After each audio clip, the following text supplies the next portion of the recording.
கர்த்தருக்கு ஸ்தோத்திரம். சங்கீதம் 67.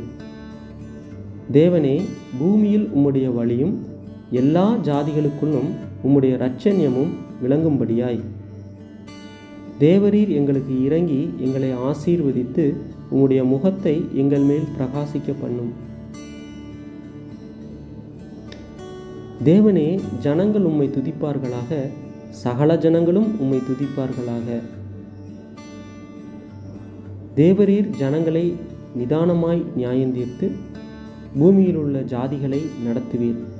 ஆதலால் ஜாதிகள் சந்தோஷித்து கம்பீரத்தோடே மகிழ கடவர்கள். தேவனே, ஜனங்கள் உம்மை துதிப்பார்களாக, சகல ஜனங்களும் உம்மை துதிப்பார்களாக. பூமி தன் பலனை தரும். தேவனாகிய எங்கள் தேவனே எங்களை ஆசீர்வதிப்பார். தேவன் எங்களை ஆசீர்வதிப்பார். பூமியின் எல்லைகளெல்லாம் அவருக்கு பயந்திருக்கும். ஆமென்.